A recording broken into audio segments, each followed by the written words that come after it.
today on Rappler. The blast was consistent with a gas explosion, most likely LPG. Interior Secretary Mar Roxas says an LPG leak caused the deadly surrender blast. Hindi pa nagsimula yung ito.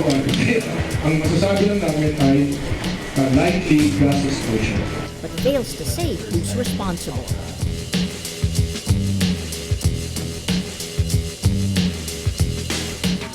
The supplier of the piped-in gas in global cities asked to explain the blast.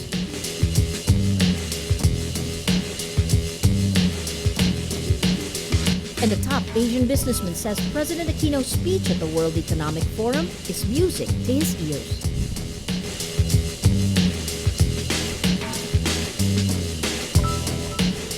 Hello, I'm Maria Ressa. Welcome to Rappler, your social news network. Investigators conclude liquefied petroleum gas, or LPG, caused the explosion at 2 Sarandra exactly a week ago, last May 31. But DILG Secretary Mar Roxas does not say who's responsible for the deadly blast. There's another crucial issue in the investigation. Was the LPG distributed to Sarandra tenants odorless? Natasha Gutierrez tells us why that gas odor could have saved lives. The blast was consistent with a gas explosion, most likely LPG. 1 week after the deadly explosion in 2 Sarandra that killed 3 and injured 4, Interior Secretary Mar Roxas confirms the blast was caused by a gas leak. The source, liquefied petroleum gas, or LPG, according to the interagency investigation. 2 Sarandra, a posh enclave in Taguig City, uses a centralized piped-in gas system. Bonifacio Gas Corporation supplies LPG to the building and other properties of Bonifacio Global City. Professor C.P. David, a geoscientist, explains the team arrived at the conclusion the blast was consistent with a gas explosion because of 4 factors. There was minimal post-explosion residue, no crater, an instantly dissipated flame, minimal charring, and a pressure wave. But Roxas says they have yet to find out what ignited the explosion or where the leak came from. He also does not say who is liable for the blast, but says Angelito San Juan, who was renting apartment 501B, appears to have behaved normally. I think right now all we are prepared to say is gas explosion ito. Kung bakit nangyari ito, negligence, incompetence, fraud, o ano ba, hindi pa namin sinasabi. So, hindi pa nagsimula yung ito. Ang masasabi lang namin ay likely gas explosion. Dr. David adds only a small amount of gas is needed to ignite a blast as powerful as the Sarandra explosion. He says 3 factors are needed: fuel, air, and ignition. A perfect mix of 3 spells the recipe for disaster. He says something as simple as a light switch can cause the explosion. There is a specific mixture of my air and my flammable material. In the case of propane, it is 2 to 10% mix. Now, 2 to 10% of the gas and 90 to 98% air. That is the perfect mix at which your material can explode and cause fire. Gas leaks are usually detected because of a foul smell caused by an additive, mercaptan. But a source tells Rappler the gas used by Sarandra was odorless. This, despite a statement on BGC's website, it uses an odorant for safety. If proven the gas was odorless, BGC may be liable for the deadly blast. But with no one yet to blame, all eyes are on the gas supplier and how they will explain the leak turned nightmare. Natasha Gutierrez, Rappler, Manila. The government asks Bonifacio Gas Corporation to explain last week's explosion in the Sarandra unit after Interior Secretary Mar Roxas said in that press briefing that a gas leak caused the blast. Bonifacio Gas Corporation is the exclusive supplier of piped-in gas in Global City. Energy Secretary Jericho Petilla says the Interior Department wants the company to explain the possible reasons behind the blast. Bonifacio Gas is a joint venture between Fort Bonifacio Development Corporation and Pilipinas Shell Petroleum Corporation. It operates an underground pipeline network that provides a centralized gas distribution system within Global City. The Philippine National Police says a bomb threat at Bonifacio Global City buildings is a hoax. Tenants from the Net 1 and Marajo buildings evacuated after a reported bomb threat. NCRPO Regional Director General Leonardo Espina says police did not detect, quote, any form of explosive material. Wala ho nakitang any form of explosive material. The caller or the call for the presence, alleged presence of explosive is a hoax. No? The bomb threat comes just 2 hours after Interior Secretary Mar Roxas discloses the results of an investigation into last week's explosion also in BGC. Investigators say the blast was caused by gas. President Benigno Aquino arrives in Myanmar Friday morning to attend the World Economic Forum on East Asia 2013. In his departure statement, Aquino says his trip aims to improve ties between the Philippines and Myanmar and highlights Manila's economic growth. Aquino says the Philippines' role in the forum is meaningful because it will host the World Economic Forum on East Asia 2014. He adds, "This is our chance to encourage leaders and businessmen not to waste this opportunity to join the progress of what is acknowledged as the brightest spark of Southeast Asia, none other than our beloved Philippines." Aquino also meets with Myanmar President Thein Sein and opposition leader Aung San Suu Kyi, who earlier announced her plans of running for president. After Aquino spoke at an event in Myanmar, a top Asian executive describes the president's speech as, quote, "music to my ears." AirAsia founder Tony Fernandez praises Aquino's special mention of tourism and infrastructure as key priorities. These benefit the Budget Airlines Philippine unit, which operates in Clark and Manila airports. Fernandez tweets, "President of Philippines talks of no corruption, of level playing field, of accountability. Music to my ears, results can be seen." Rappler's editor-at-large, Marites Vitug, says the Philippines' move to bring the maritime dispute with China to a UN court gets international interest. Here's her video blog. At the Shangri-La Dialogue in Singapore, an important forum of defense ministers and military officers from various parts of the world, I felt proud to be a Filipino. For a moment, I reveled in this feeling as the Philippine legal challenge to China over competing claims to the South China Sea became the subject of discussions. The Philippines and China are signatories of the UN Convention on the Law of the Sea, but Beijing refused to participate in the arbitration. Simply by bringing our case on international tribunal, the Philippines stirred great interest among countries in the region. Some of them have maritime disputes with China. After the keynote speech of Vietnam Prime Minister Nguyen Tan Dung, one of the questions asked was, did he agree with the Philippines? He did not give a direct answer. He just said that ASEAN and China should come up with a code of conduct to guide behavior in a disputed sea. The evasive response is understandable. Officials do not want to offend Beijing. During the dialogue, the issue was raised a number of times, including with a ranking officer of the People's Liberation Army of China. His diplomatic answer was, China believes in a bilateral resolution of the dispute. By invoking the rule of law, the Philippines has done something right, and the world has noticed. This is Marites Vitug for Vitug Vlogs. The 15th Congress closes with the Senate failing to ratify extradition treaties with India, the United Kingdom, and Spain because it lacks a quorum.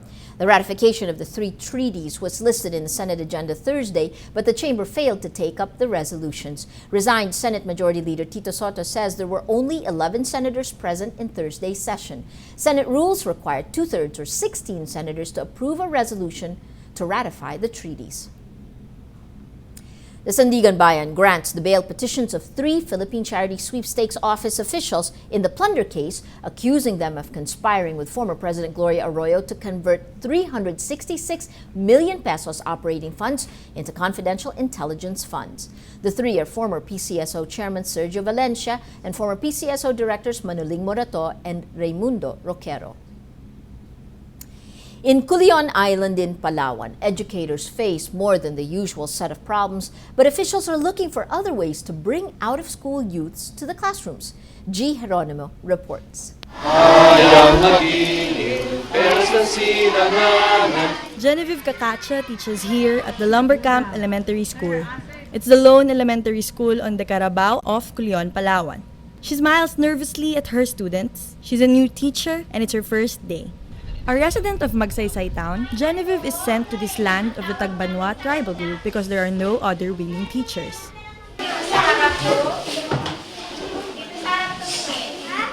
For now, she shares her classroom with another teacher.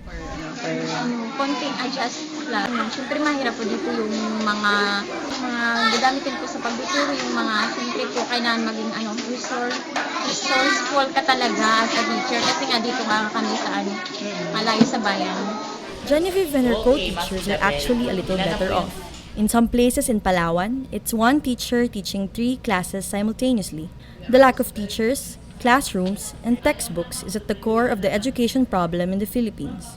The government says it's building more classrooms and has achieved a 1:35 teacher-student ratio. But the challenges are more complex than that, especially in far-flung areas like Culion. DepEd Regional Director Bettina Ginares says distance between islands is a major challenge. DepEd already began building more schoolrooms in the islands, but Secretary Armin Luistro wants more creative solutions.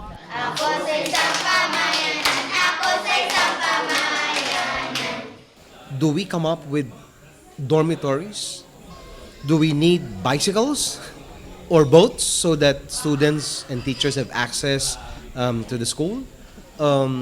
Or maybe we should come up with long distance Wi-Fi and technology that will connect.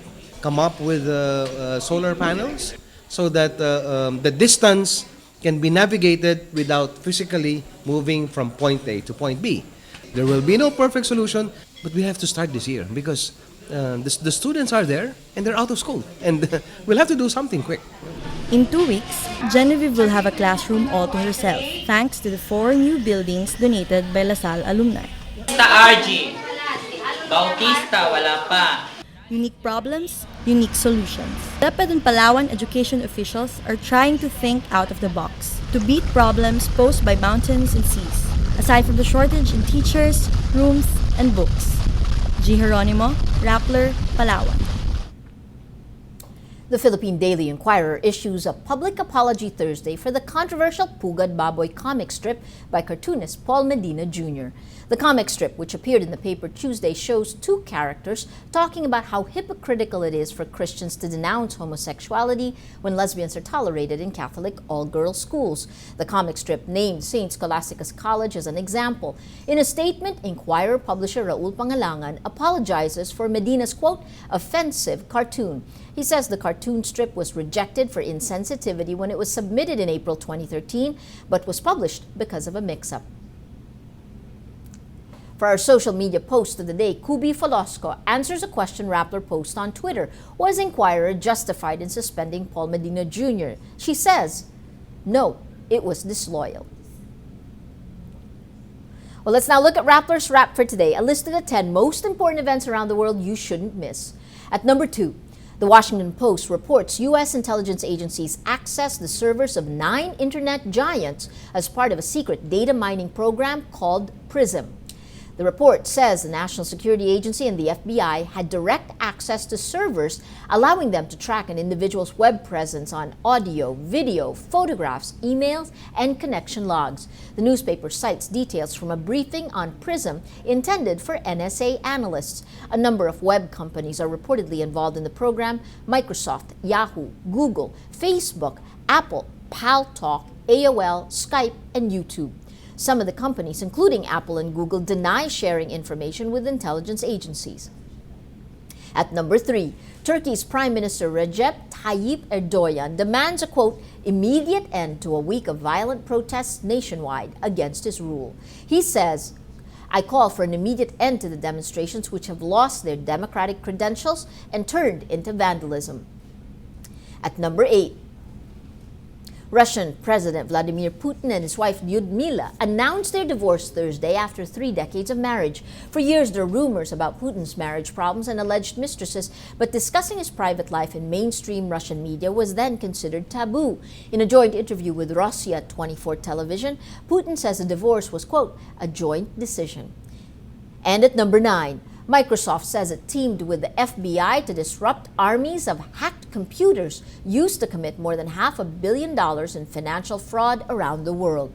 A strike planned with police and financial institutions disabled more than 1,000 botnets used by a global cybercrime operation to steal people's banking information and identities. Botnets are networks of computers infected with viruses, allowing hackers to control them.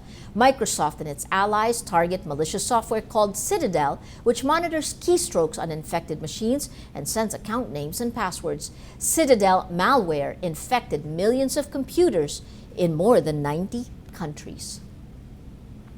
For the full top 10, visit Rappler.com's The Wrap. Every story on Rappler has a mood meter which gives you 8 emotions to choose from. Click how you feel and your vote comes down to the mood navigator that's in the middle of the front page that crowdsources the mood of the day. It also gives you the top 10 stories which affected our readers the most. These are the 10 events that made a difference. If we take a look today, story, the Inquirer suspends Pugad Baboy strip, you see 5% annoyed, 33% happy, and 50% angry. This story, the Supreme Court proposes to trim down issues on the RH law. Interesting, you have 54% angry and 37% amused. And finally, let's take a look at this last story, a bishop and multi-million peso donations. This is an excerpt from Aris Rufo's new book, just launched today, Altar of Secrets. That's 16% sad and 52% angry. That read, leading to the mood of the day. Today, most people are angry. Well, that's Rappler's Newscast for today, Friday, June 7th, 2013. Visit Rappler.com and watch our newscast Monday to Friday.